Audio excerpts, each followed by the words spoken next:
Praise the lord ప్రియులారా,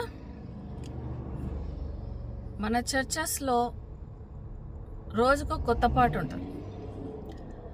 ఇది ఎలా ఉందంటే దీనికి ఏం పేరు పెట్టొచ్చు అంటే లూసిఫేరియన్ వర్షిప్.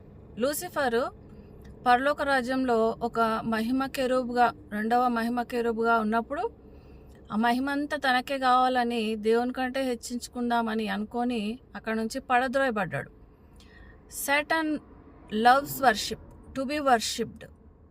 దేవునిలాగా ఆయనకు కూడా ఆరాధించాలని, అందరూ ఆరాధించాలని సాతానుకు చాలా ఇష్టం.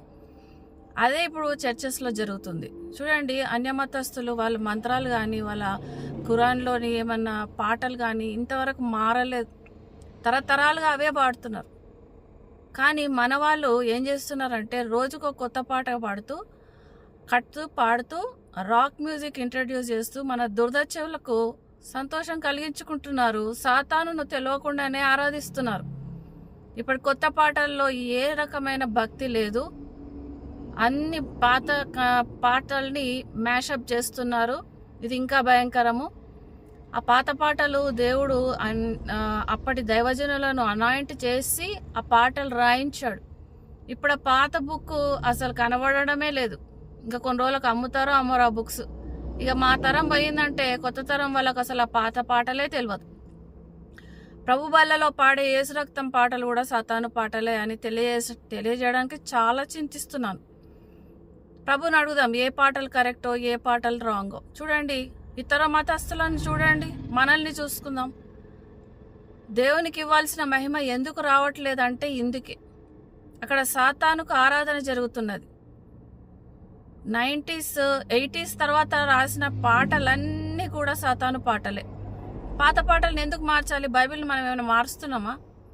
పాత పాటలు పాడితే నామోషి ఏంటి? అందులో హోలీ స్పిరిట్ ఉంది. అది వద్దు ఇప్పుడు మన వాళ్ళకు. కాబట్టి ఏం చేస్తున్నారు? కొత్త పాటలు పాడుతూ సాతానును ఆరాధిస్తున్నారు. పాస్టర్లు కూడా అదే కావాలి, వాళ్ళు కూడా ఆరాధనను అనుభవిస్తున్నారు.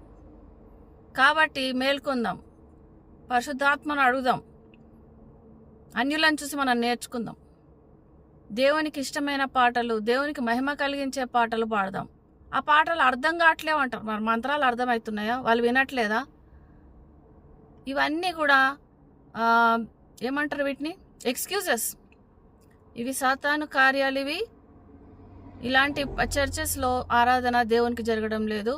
ప్రభువు ప్రతి ఒక్కరికి గ్రహింపు హృదయం అనుగ్రహించునుగాక. ఆమెన్.